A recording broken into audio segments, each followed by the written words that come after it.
Glória a Deus. Saúdo a todos na paz do Senhor. Aproveitando que os irmãos estão de pé, vamos ler a Bíblia Sagrada. Evangelho que João escreveu, capítulo de número 19, versículo de número 17. Evangelho que João escreveu, capítulo de número 19, versículo de número 17. Glória ao nome de Jesus. Como está bom estar aqui nessa noite. Se eu fosse para casa agora, eu já ia para alegre, dando glória a Jesus. E isso é porque eu cheguei às 8. Eu só participei de meia hora de culto até agora e eu já senti a presença de Deus, a minha alma já se alegrou, os louvores, as palavras, eu já estou muito alegre por estar aqui. Glória a Jesus. Evangelho que João escreveu, capítulo 19, versículo 17, diz assim: E levando ele às costas a sua cruz, saiu para o lugar chamado Calvário, que em hebraico se chama Gólgota, onde o crucificaram, e com ele outros dois, um de cada lado, e Jesus no meio. Amém? Os irmãos podeis assentar com liberdade, adorando e glorificando o nome de Jesus. Eu disse ao pastor presidente que eu vim só adorar a Deus aqui nessa noite. Aconteceu um imprevisto. Hoje à tarde nós fomos até ali, perto do rio Santa Helena ali, levar a Santa Ceia para uns irmãos. E quando saímos estava de sol aqui. Aí quando chegamos lá já estava chovendo lá. Quando retornamos para cá, estava chovendo aqui. E chegando ali em casa, na igreja, nós percebemos que já havia alguns carros de corpo de bombeiro e interditando a avenida devido ter caído algumas árvores ali perto da ponte. E afetou toda a rede ali da Avenida Mato Grosso. Acontecendo isso, nós ficamos sem energia, sem previsão de retorno. E como na casa dos irmãos tinha energia elétrica, então os irmãos foram para a igreja achando que ia ter culto. E chegaram lá, não tinha como ter culto, porque nós não tínhamos nem como ter iluminação. Porque se tivéssemos iluminação, vai sem som mesmo, vai sem playback, vai sem ar-condicionado. Fazemos o culto normal, mas não tinha nem luz. Então no escuro fica difícil de cultuar a Deus. Então por causa disso nós suspendemos o trabalho.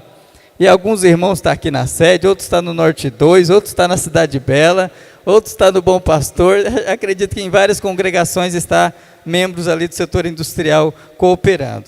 E a gente não tem esse hábito de ficar em casa, principalmente no domingo à noite. A gente parece que a semana já não começa bom, né? Então, nós falamos, vamos na sede, vamos cooperar lá no templo sede. Mas eu não vim aqui para trazer nenhuma palavra, no intuito de pregar a palavra, não. Eu vim aqui só para agradecer a Deus, louvar a Deus e estar cooperando com os irmãos. Mas como foi nos facultado esta oportunidade, eu quero compartilhar um pouco com os irmãos nesse texto bíblico em que nós lemos aqui nessa noite.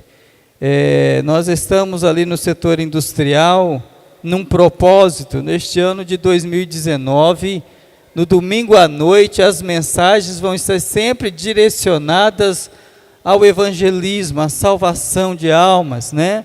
À cruz de Cristo. É claro que quem dirige o trabalho é o Espírito Santo. Se ele querer mudar, ele muda, né? Mas o nosso foco é pregar sempre uma palavra evangelística. E sempre nós vemos pessoas tendo resultado com isso. No domingo anterior, nós tivemos 3 conversões. E a mensagem da cruz, a mensagem que ela é simples, mas diz Paulo que ela é o poder de Deus para a salvação de todo aquele que crê. Essa mensagem, ela tem poder para salvar, para curar, para libertar, para transformar a vida das pessoas, para abençoar os crentes, né? Então nós cremos dessa forma. E esse texto em que eu li aqui com os irmãos, a Bíblia Sagrada está se referindo à crucificação do Senhor Jesus, quando a Bíblia Sagrada diz que ele, tomando sobre si as suas costas, a sua cruz, que na verdade sabemos que aquela cruz não era para Jesus levar, era para nós levarmos, né, pelos nossos pecados. Todavia, a Bíblia Sagrada diz que ele levou aquela cruz até o monte chamado Gólgota, onde foi crucificado, e com ele outros dois, e Jesus no meio. Queridos irmãos, quando nós olhamos para a Bíblia Sagrada, nós vemos que no princípio criou Deus todas as coisas. Deus, nós olhamos para o livro de Gênesis, nós vemos Deus criando tudo, e tudo que Deus cria, ele é bom, é algo que traz bênção, é algo que traz vida, é algo que traz alegria, é algo que traz prosperidade. A Bíblia Sagrada diz que tudo que Deus foi criando, conforme Deus foi criando, a Bíblia usa a expressão, e viu Deus que era bom. E viu Deus que era bom. Por quê? Porque Deus não cria nada ruim, Deus cria coisas boas. E quando Deus cria isso, Deus criou o ser humano como uma coroa da criação. Deus fez o homem perfeito, disse o salmista, ou melhor, o sábio Salomão, ao escrever o livro de Eclesiastes, que ele diz que Deus fez o homem reto, mas ele buscou para si muitas invenções. O homem que Deus criou foi um homem perfeito. O homem que Deus criou foi um homem à imagem e à semelhança de Deus. O homem que Deus criou não foi feito para provar da morte, nem de doenças, nem de medo, nem de sentimentos, como nós vemos a humanidade dos dias atuais. Deus fez um homem com autoridade. Deus criou um homem com sabedoria. Deus criou um homem em santidade. Deus criou o homem para estar ali, em plena comunhão. E a Bíblia Sagrada diz que este homem, Deus, diariamente vinha se comunicar com este homem que fora criado. A Bíblia Sagrada diz que Deus fez o homem bom. E quando nós olhamos para o primeiro capítulo da Bíblia Sagrada, o livro de Gênesis, nós vemos Deus fazendo o homem, e a Bíblia, Deus criando todas as coisas, e o Senhor Deus dizendo assim, que viu Deus que era bom. No capítulo 2 de Gênesis, nós já vemos uma outra expressão. Quando Deus olha para o homem e vê o homem sozinho, a Bíblia Sagrada diz que Deus disse assim, e viu Deus que não era bom o homem estar só.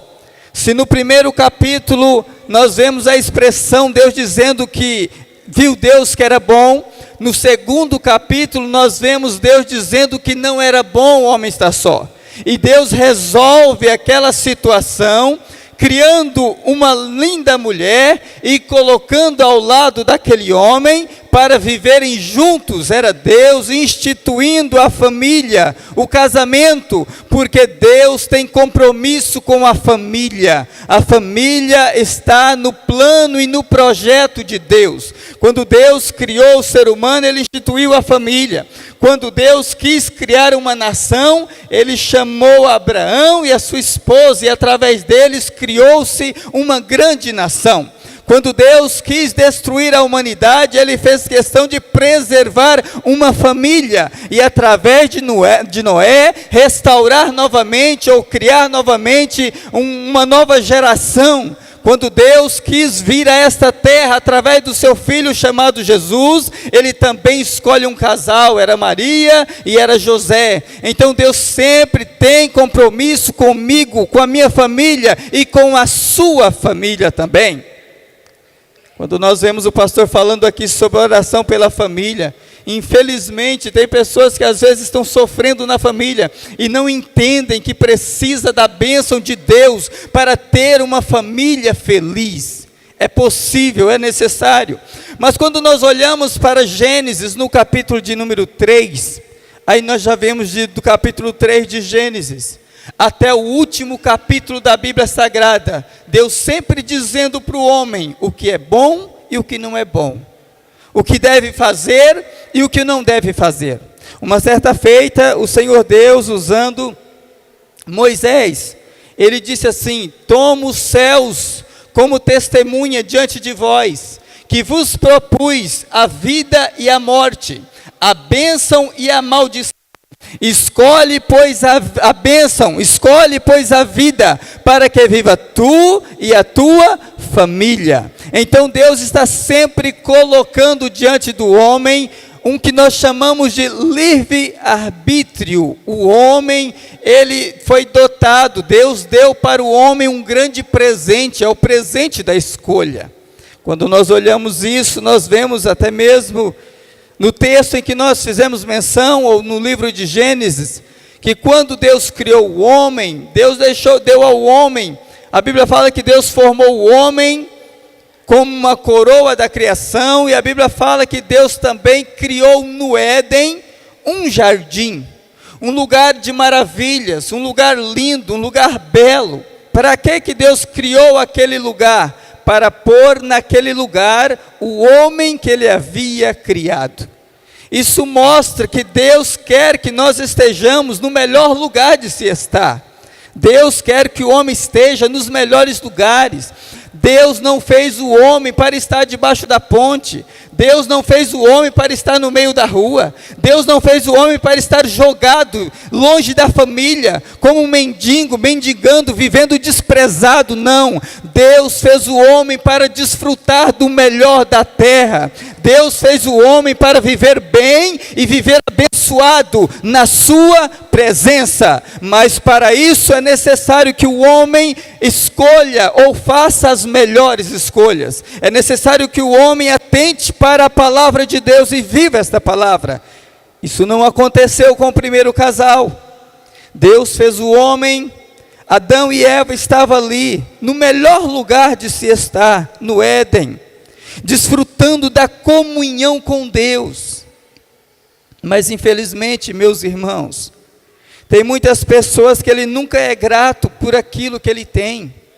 Tem muitas pessoas que ele nunca está feliz com a família que tem, ele nunca está feliz com o esposo que tem, ele nunca está feliz com os filhos que tem, ele nunca está feliz com o pai que tem, ele nunca está feliz com a casa que tem. E quem não está feliz, quem é ingrato, a tendência é ele perder aquilo que ele tem. Observe-se um exemplo na Bíblia do filho pródigo. Ele tinha tudo dentro da casa do pai, mas ele saiu, ele quis sair. O pai não falou nada, ele falou: pai, me dá parte da minha herança. E o pai, com tristeza no coração, mas ele repartiu e deu parte da herança do filho. Quando ele perdeu tudo, ele lembrou da casa do pai. Ele lembrou que na casa do pai era o melhor lugar que tinha. A casa do pai, ele tinha tudo na mão.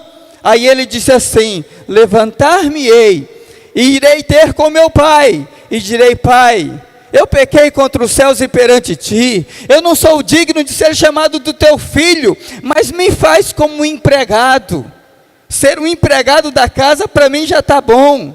Preste atenção, se sendo filho não estava bom, agora para ele ser um empregado já era bom. Percebe, meus irmãos, como é importante nós agradecermos e sermos gratos a Deus por aquilo que Deus tem nos dado. A tua esposa, os teus filhos, a tua família é bênção de Deus. É bênção de Deus. Agradeça a Deus porque Deus te deu. E se tem alguma coisa que não está bem, vem na oração e pede para o Senhor resolver, que Deus vai resolver para você.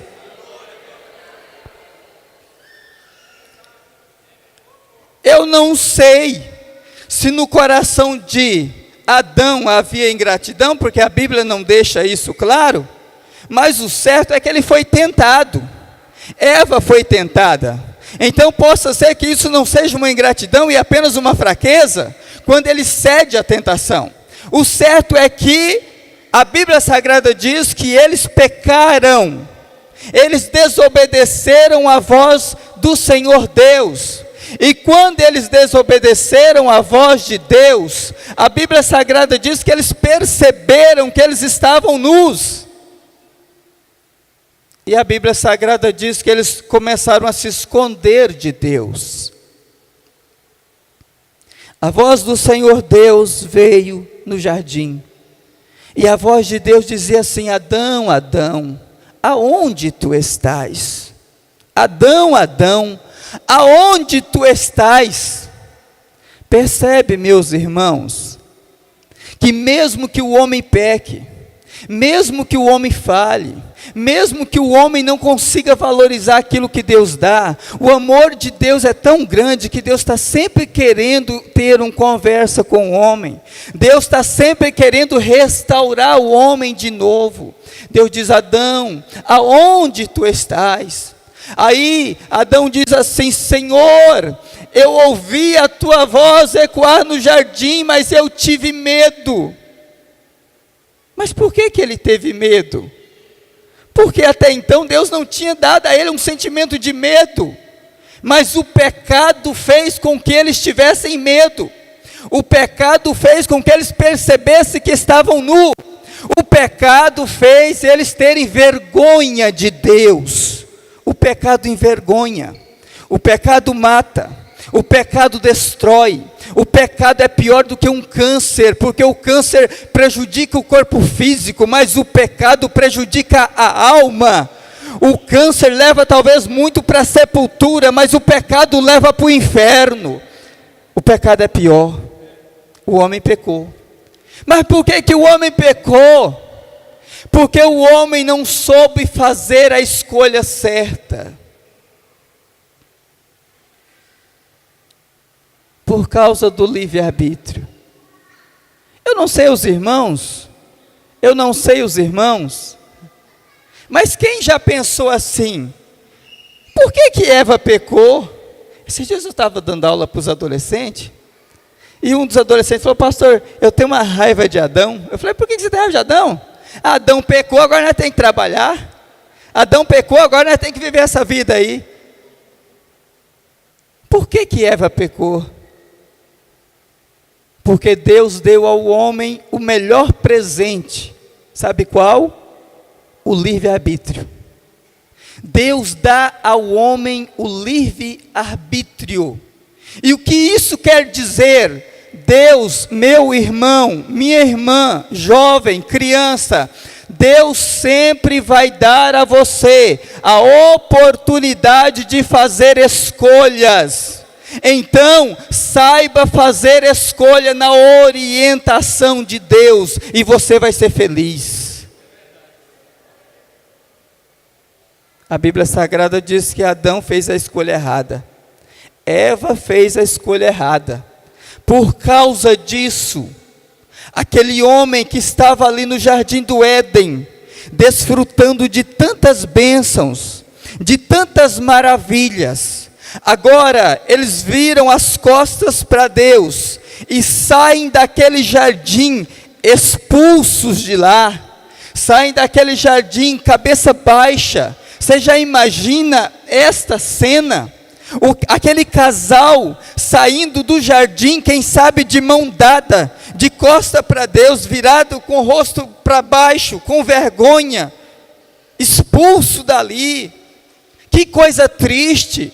Não era vontade de Deus, não era plano de Deus, não era projeto de Deus, mas o homem fez as suas escolhas e escolheu o que era errado. Eu disse aqui que Deus fez o homem reto, mas ele buscou para si muitas invenções. As invenções dos homens têm levado o homem cada vez mais longe, mais distante de Deus. Nós vemos de lá para cá a humanidade de mal a pior. O homem se queixando, o homem sofrendo, o homem padecendo, o homem cada vez indo mais longe de Deus. E a Bíblia Sagrada diz assim: de que se queixa o homem vivente? Queixa-se cada um dos seus pecados. É a humanidade que cada vez, ao invés de aproximar de Deus, eles querem ir mais longe, eles querem fugir da presença de Deus, mas Deus está dizendo: Adão, Adão, aonde estás? Deus está chamando o homem para uma restauração, Deus está chamando o homem de volta a uma comunhão, Deus está chamando o homem de volta a provar o seu amor, a viver na sua bênção, a viver na alegria de ter um Deus como Pai. Mas cabe o homem dar ouvido à voz de Deus. E o tempo vai passando. Eu não vou falar aqui porque o meu tempo está ali esgotando. Mas Deus levanta profeta. Alguns deles diz que Deus levantou eles de madrugada, falando a palavra. Alguns andaram nus, alguns simplesmente entregaram a sua vida para pregar uma mensagem de Deus ao povo, mas o povo virava as costas. O profeta Isaías diz: quem deu crédito à nossa pregação? O povo não estava dando crédito. Deus envia o seu Filho. A Bíblia Sagrada diz que Deus amou o mundo de tal maneira que deu o seu Filho. Deus vendo a humanidade se perecendo, Deus deu o melhor que Ele tinha, Jesus Cristo. Jesus veio, e a Bíblia diz que Deus amou o mundo de tal maneira que Ele deu o seu Filho unigênito, para que todo aquele que nele crê não pereça, mas tenha a vida eterna. Mas o que fizeram de Jesus? O que fizeram de Jesus? A Bíblia Sagrada diz que embora Ele veio pregando amor, embora Ele veio curando enfermo, embora Ele veio libertando vida, embora Ele veio dando vida para as pessoas, restaurando pessoas, dando livramento, libertando, curando, transformando vidas. Mas a Bíblia Sagrada diz, eu estou resumindo aqui, que por causa da inveja de alguns, por causa do pecado, por causa da maldade que há no coração do homem, eles levaram Jesus para ser crucificado. Eu estou falando de maldade, eu estou falando de um coração mau. Sabe por que eu estou falando desse coração mau? É porque a uma certa feita, Pilatos disse para os seus soldados: levem Jesus para ser crucificado. A Bíblia diz que os soldados, ao invés de pegar Jesus e levar para ser crucificado, eles resolveram brincar com Jesus. Eles resolveram tirar as vestes dele, eles resolveram cuspir no rosto dele, eles resolveram colocar coroa de espinho na cabeça dele. Por que fizeram isso? Ninguém deu ordem para fazer isso, mas é porque no coração daqueles homens havia maldade, havia ódio. Ali estava a representação da natureza caída do ser humano. Mas a Bíblia Sagrada diz que Jesus foi levado ao Gólgota. Ele tomou a sua cruz e ele foi levado ao Gólgota, ao Monte Caveira, onde foi crucificado, e com ele outros dois, um à direita e outro à esquerda, e Jesus no meio. Por que Jesus no meio? Por que Jesus no meio? Por que 2 cruzes? Por que não 10 cruzes? Por que não 5 cruzes? Por que só 2 cruzes? Porque só precisava de 2 cruzes para mostrar que o ser humano tem o livre-arbítrio de escolher vida e morte, bênção, maldição, céu, inferno. Só precisava de 2 cruzes, uma de um lado, a outra do outro, e Jesus no meio.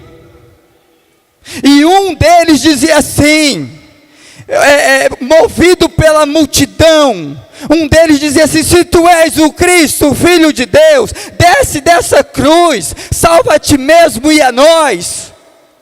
E Jesus em silêncio. O outro do outro lado dizia: tu não temes a Deus? Estamos na mesma condenação? Nós estamos aqui porque os nossos feitos trouxeram nós aqui, mas este, que mal ele fez? E ele olha para Jesus e diz assim: Senhor, lembra-te de mim quando entrares no teu reino. E Jesus disse assim: hoje mesmo estarás comigo no paraíso.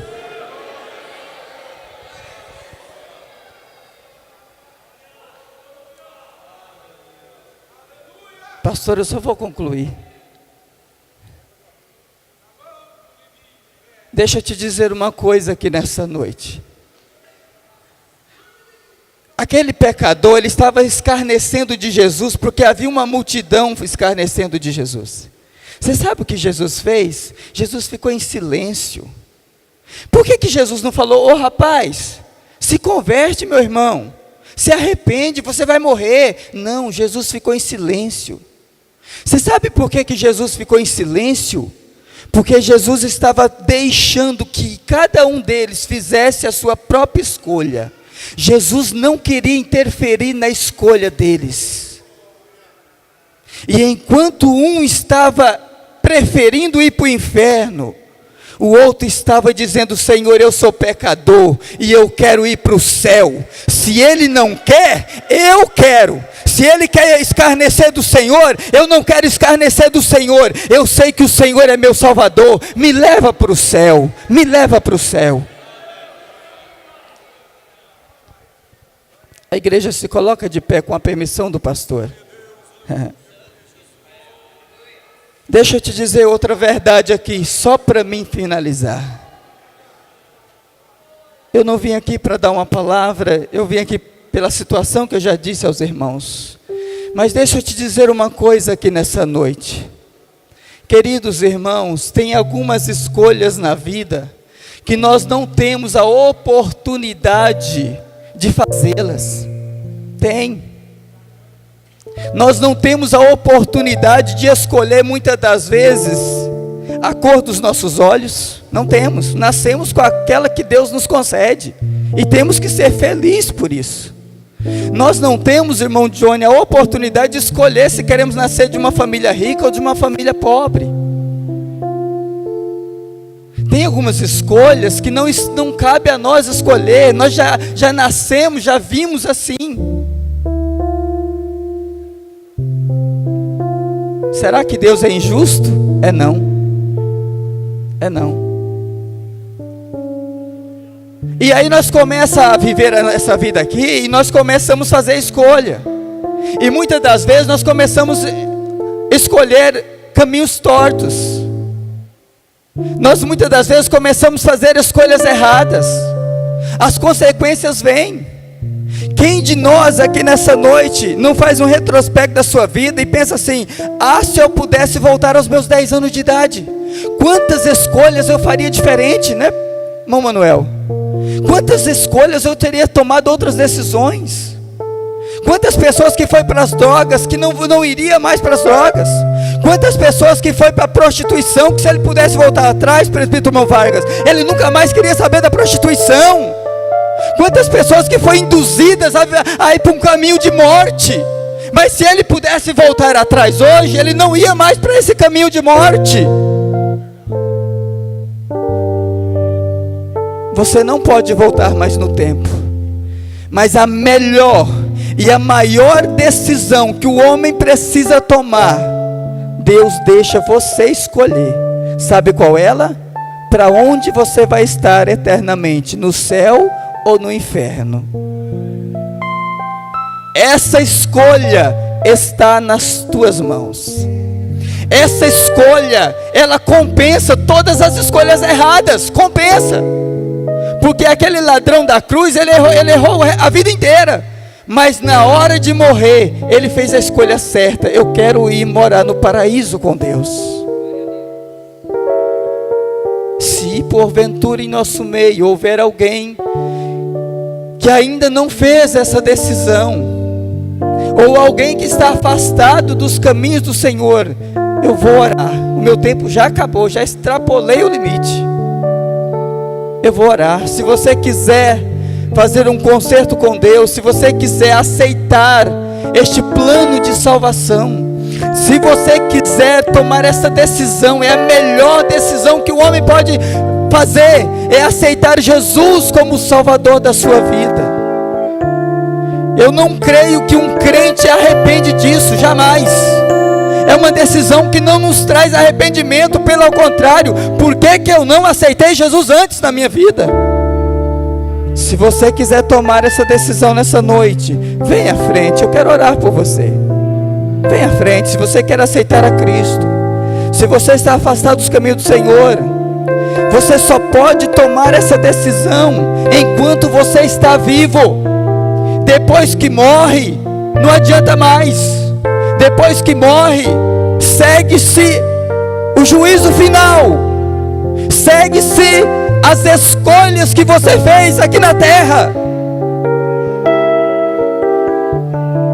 Então, enquanto você tem o fôlego de vida, é que você tem que tomar essa decisão. Com Cristo aqui na terra, com Cristo lá no céu. Sem Cristo aqui na terra, sem Cristo lá no céu. O que você quer? Senhor nosso Deus, nessa noite, Senhor, nós estivemos aqui na Tua presença, e eu pude trazer esta palavra nessa noite, Senhor. O Senhor sabe que eu não preparei isso, mas o Senhor concedeu que eu pudesse falar, e eu estou feliz por estar aqui nesta congregação, Senhor, cooperando com os irmãos na sede aqui nessa noite.